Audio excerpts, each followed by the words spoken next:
Timeline, 5000 ans d'histoire, Richard Fremder. Alors sur le moment, il n'y a apparemment pas de protestation en Écosse. Même Robert Bruce, père, et son fils, le comte de Carrick, tous les deux possessionnés en Angleterre, de façon très importante, prêtent serment, le serment exigé par le traité. Alors, faut être honnête, ils prêtent serment vraiment du bout des lèvres, mais enfin, ils le font quand même, à tel point que Robert Bruce fils, donc le comte de Carrick, va même va vivre en Angleterre. Il va passer une grande partie de sa jeunesse, tout juste armé chevalier, il va aller vivre et apprendre en Angleterre. Il ne faut pas oublier quand même que, là je vous parle de droit féodal, mais le droit féodal, c'est pas que le vassal qui a des droits. Le suzerain aussi a des droits et des devoirs à l'égard de son vassal.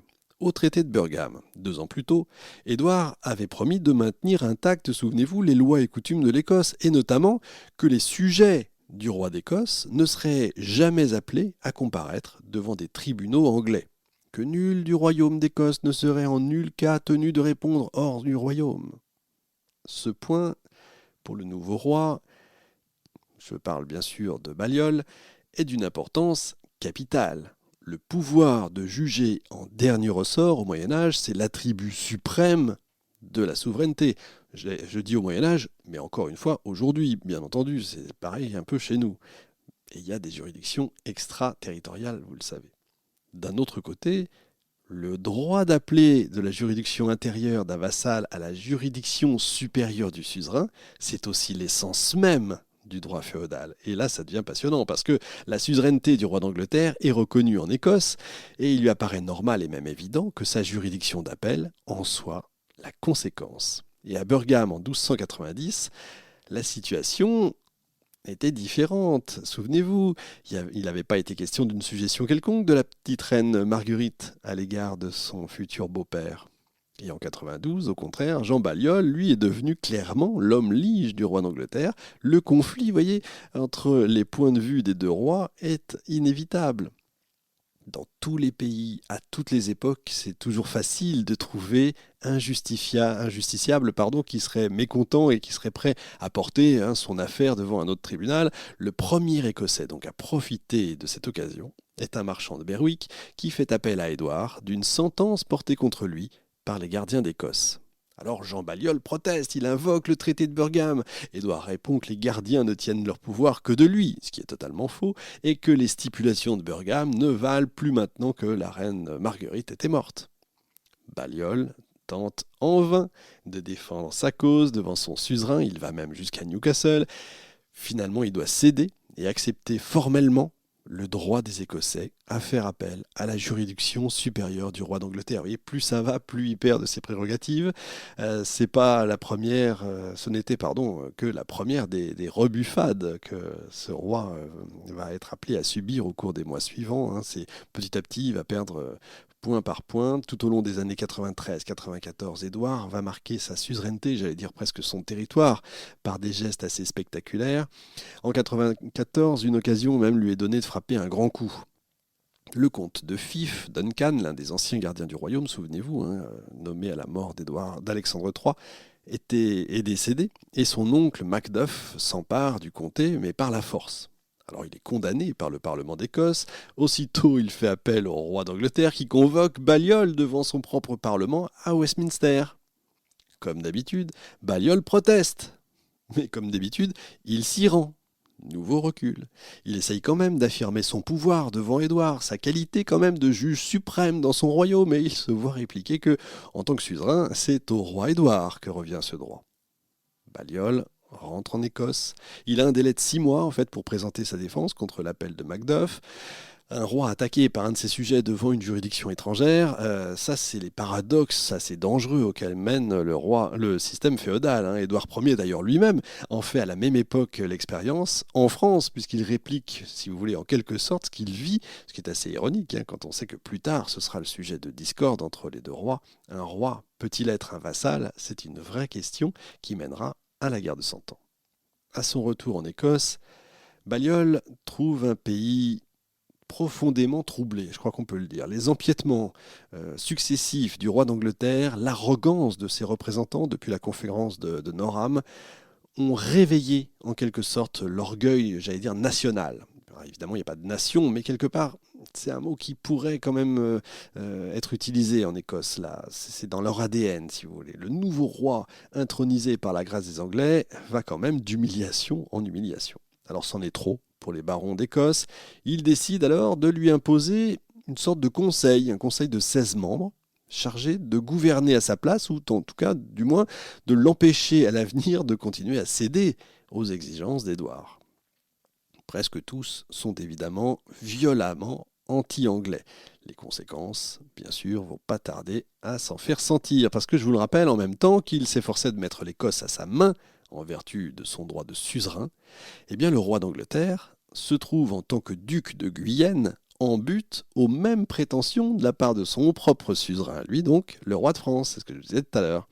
Eh bien là aussi, c'est par le biais des appels en justice que le suzerain exerce sa supériorité. Il faut se souvenir de ça, hein. Saint-Louis en 1258, c'était il n'y a pas si longtemps que ça, avait confirmé à Henri III, le père d'Édouard Ier, la possession de la Guyenne, mais sans renoncer au droit de faire juger par le Parlement de Paris, juridiction suprême du royaume, les causes où seraient impliqués les sujets du duché.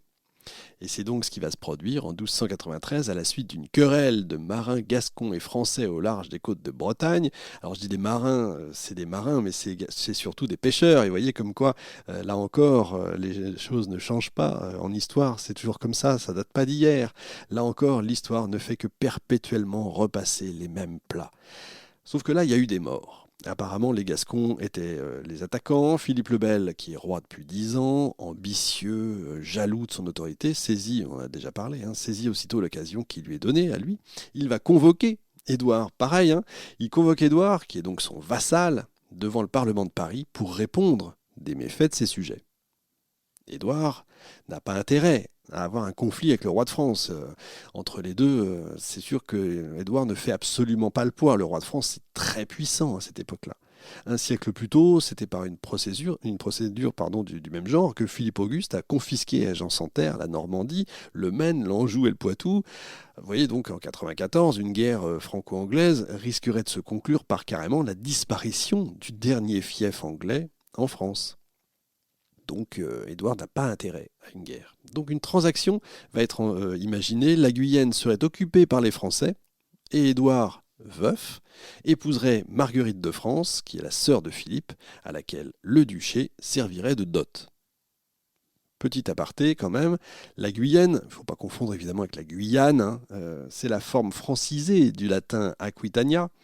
Le duché de Guyenne, à cette époque-là, c'est le dernier vestige de l'Empire plantagenet par l'héritage d'Aliénor d'Aquitaine, comprend également la Gascogne. Et à cette époque, ce duché s'étend, si vous voulez, de la Saintonge aux Pyrénées, ce qui, grosso modo, représente en termes de taille la région aquitaine actuelle. C'est pas rien quand même, c'est une énorme région, c'est un énorme morceau de France là, dont on parle. On ne parle pas d'un petit bout. Philippe le Bel est malin. Il s'arrange pour qu'Édouard, évidemment, ne puisse pas répondre à la convocation et il fait prononcer par le Parlement la confiscation de la Guyenne. Et en quelques semaines, de mai à juin 1994, le territoire entier est occupé par les Français, ce qui encore une fois montre, comme avec l'affaire des Templiers d'ailleurs, que tout était préparé d'avance. Il ne faut pas imaginer que Philippe le Bel fait les choses par hasard. Édouard va ruminer sa vengeance en s'alliant avec le comte de Flandre, autre vassal de Philippe le Bel, en conflit, lui aussi, avec son suzerain. La guerre franco-anglaise paraît dès lors inévitable. On n'est pas encore dans la guerre de 100 ans, mais déjà on se tape dessus. Alors, c'est pas neutre dans notre histoire parce que dans ces circonstances, des négociations vont se nouer entre la France et le gouvernement écossais.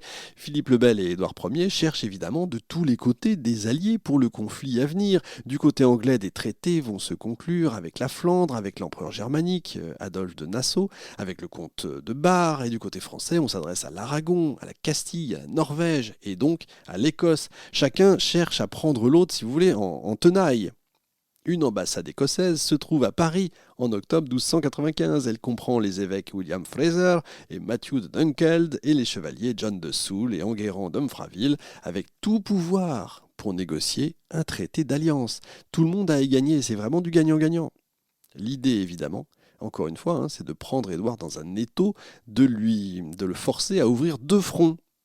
Le traité, conclu entre les deux, prévoit que, je cite, « En réponse aux injures et violences injustifiées du roi d'Angleterre, le roi Balliol engagerait toutes les forces de son royaume, tant de terre que de mer, contre l'Angleterre, pour soutenir le roi de France dans sa lutte contre son vassal rebelle, et que de son côté, le roi Philippe aiderait l'Écosse si le roi Édouard s'avisait de l'envahir, soit en y envoyant des secours directement, soit en tenant le roi d'Angleterre, occupé par ailleurs. » C'est très malin, évidemment, et un mariage dynastique scellerait évidemment l'alliance. Alors vous souvenez de ce que je disais tout à l'heure, dans l'hommage qu'a rendu bien sûr Balliol au roi d'Angleterre, ce qu'il fait là, c'est un acte de félonnerie. Et c'est pareil d'ailleurs du côté d'Édouard, quand il va chercher le vassal du roi de France du côté de Flandre, c'est aussi un acte de félonnerie.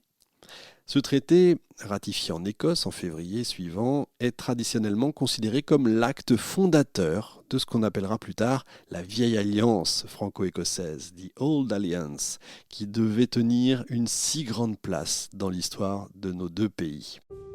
Timeline, 5000 ans d'histoire, Richard Fremder.